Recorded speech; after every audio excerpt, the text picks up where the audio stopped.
Today at Manchester Theatres, I am here at the Bridgewater Hall, our glorious venue in the heart of Manchester that really believes that music should be for everybody. And they have the Halle who have made their home here, which basically speaks volumes as to how impressive this venue is. I am here with Simon Holmes, who is the marketing campaigns manager, to talk everything about the Bridgewater Hall. So thank you for joining us today. Pleasure. And so, first of all, we've mentioned the Halle. Now, I know they're a separate entity and they come in and use your thingy, but they've got a few things going on in the run-up to Christmas, haven't they? Absolutely. So what kind of things, because they do a mix, don't they, of the classical and then the kind of musical theatre nights and things like that? Yeah, so in December, as what is now tradition, they'll be doing their Snowman events, which is obviously the film with orchestra, as well as their festive carol concerts. What else have they got going on? They've got Best of the 90s, an Oscars evening. Oh, yes. So between now and New Year's, there's plenty of Halle action. There is, isn't there? Mm-hmm. And it's brilliant, like you say, that it's so varied in what they're offering, to really give people that experience. Yeah, absolutely. Brilliant. Obviously, that's, the Christmas season. Halle have obviously got their traditional family concerts, but they've also got their kind of normal, straight-up classical concerts as well throughout the year. So. And then you've got other Christmas shows going on, from the Rat Pack Christmas show. Mm-hmm. There's things in between, like Ali Ash and Jeanette and Dancing in a Winter Wonderland from Strictly, right through to a horrible History's Christmas show. Yep. So what else have we got going on that's... Gosh, so we've got, on top of what you've just mentioned, we've also got Love Actually, which is the film with live orchestra. We've got the Bootleg Beatles returning, and they're now sold out. But it's always a great concert. Yeah. It really is. And then we've also got a kind of plethora of Raymond Gobet concerts. Yes. Which happen most years. So we've got things like the music of Zimmer versus Williams, which is basically all the kind of iconic movie scores from all the famous movies. We've got Glenn Miller, we've got Horrible Histories, like you've said. We've also got All I Want for Christmas Live, which is, it sounds on paper like it's going to be a mix of like kind of Christmas classics, Christmas carols, just a bit of everything under one roof. So yeah, kind of lots going on in December.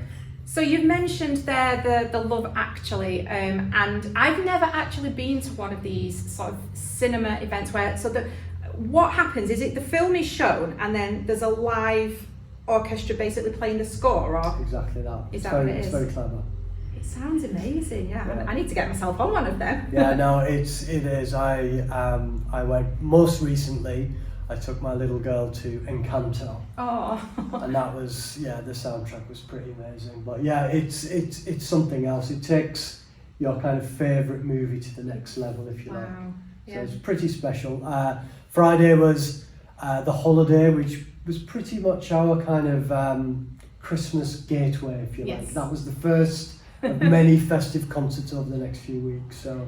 And then you have got your New Year's Eve event, which I have been to before, and they are brilliant. So what is this year's theme? Well, this year we have a concert called Signed, Sealed, Delivered, which is a collection of your kind of ultimate soul kind of disco playlist. So think Aretha Franklin, Tina Turner, Stevie Wonder, Sam and Dave. Wow. Yeah, so it's quite the playlist. So it's going to be hopefully another great night. Yeah, perfect for New Year's Eve, right? Bit of a party, bit of a boogie. Absolutely, and there's pre-concert entertainment, so the fun starts from about 6 p.m. There's DJs, there's going to be photo booths, so it's very much a kind of party atmosphere. So Yeah, and that's what I experienced when I came. It wasn't just, you come into a concert, you've got all of these other things, and absolutely, it was, we really try and make it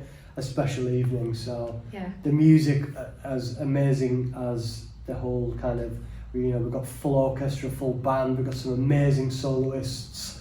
Lance Ellington is one of them, you'll know from Strictly. Strictly, yeah. But yeah, it's all about the overall evening, Yeah. with the pre-concert entertainment. So we're very much looking forward to that. Yeah, it should be a good one. And you, with you being such an amazing venue, we've mentioned the Halle, but you do attract other big names such as the BBC Phil, Manchester Cameretta, you've got the RNCM, brass bands coming in as well.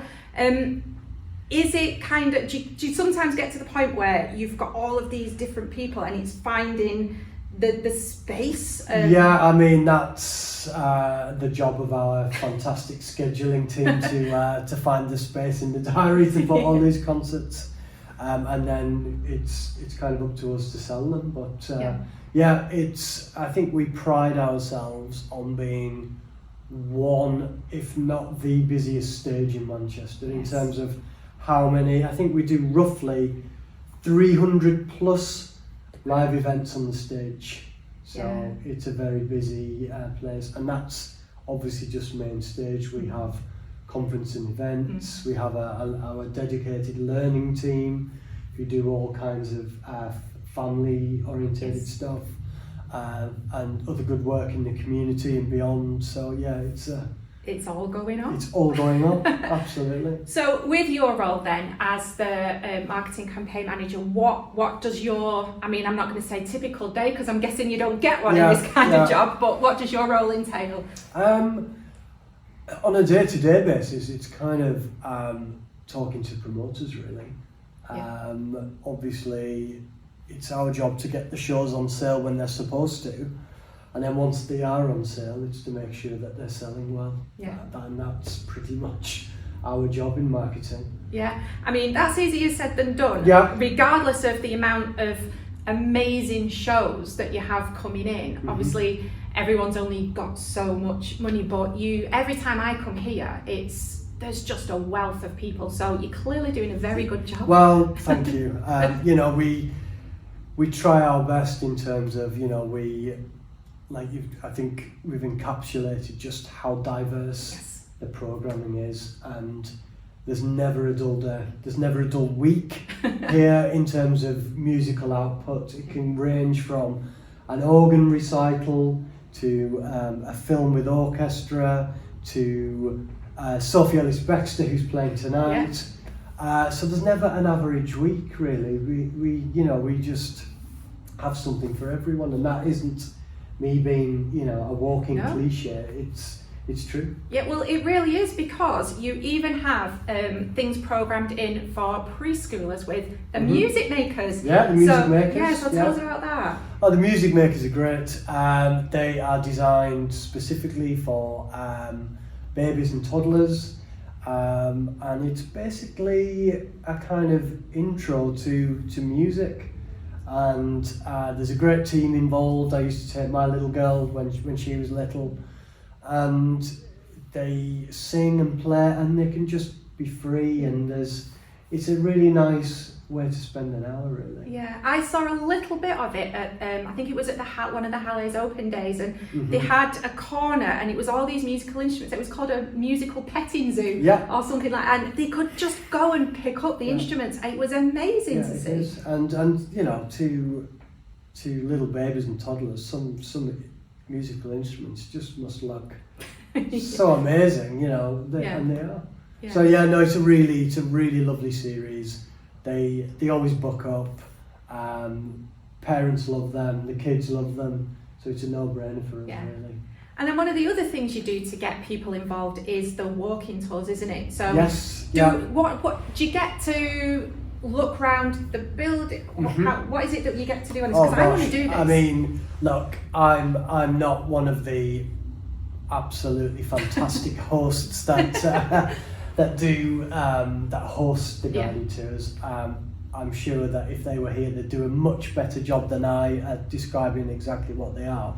But essentially, it's showing the general public parts of the hall that they don't normally see. Right. So very quickly, without doing their job, which I can't, they'll take them in the Undercroft, and they'll see, so the auditorium itself is balanced on kind of springs, which keeps the outside noise from the passing trams to an absolute minimum. Wow. So if you've got Lang Lang on stage, as we did a few weeks ago, and he's playing the quietest moments of a particular piece, there will be absolutely no outside noise in the auditorium. So they get to see the things. It's like something from a science fiction film downstairs. It really is. It's if you haven't done it, you should really go down. It is on my list. Yeah, I really it's do want to do it. really interesting. Yeah.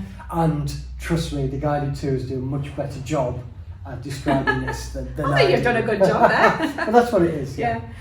So you've already mentioned that you have a learning participation program and then the Bridgewater community education program as well. Yeah. Now, I know it's not your area, but I know that there's so many things where people can get involved, whether it be songwriting or composition or learning, and I just wanted to mention it because well, I mean, one of the projects of many that they do in the community is the Bridgewater Singers, right, which is all, you know, the participation is free. I think there might be a waiting list, don't hold me to that, but it's just a choir that's made up of ordinary people, and just to see the smiles on their faces, to be a part of something, and they get to sing in really cool places, and they've got a concert coming up which is their Christmas concert, and it's just a really genuinely lovely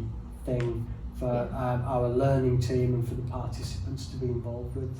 Well, that's what music does, isn't it? It just brings people together who normally would never cross. Yeah, and I think there was a few years there where being in a choir was top of the list for this absolutely cannot happen. So I think we've come out the other side now, and I think all of those members just really, if they didn't already know how amazing it is to be a part of something like that. So it's really worthwhile, really fulfilling.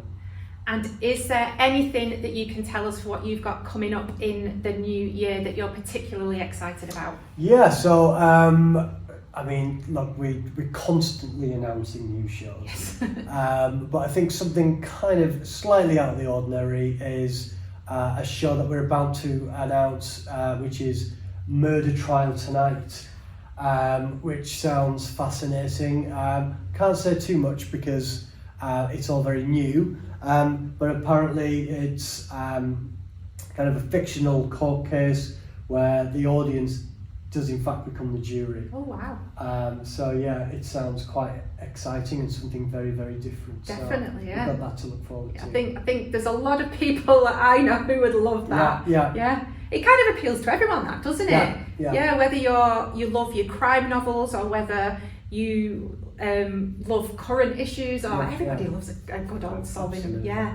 So no, that should be. We've never done something like that, so that's it's really different for us. Yeah. So it should be good. Yeah, well, you have got so much going on here, Simon, and it's a credit to the building and yourself for everything that, like you say, is just so varied. It appeals to absolutely every walk of life. So thank you so much. You're welcome, a pleasure. Good luck with your Christmas period and beyond. Yeah, I think our front of house team need luck more than myself, but I'll pass that on. Yes. It's the next few weeks is, it's busy. It's busy. Yes. Very, very busy. Well, that's because you put so much good stuff on. I know, well, there isn't many dark days to rest either, so it's full on. Yeah, well, you will be seeing my face around these places. Well, I look forward to that. So thank you very much and all the best. Thank you. Thank you.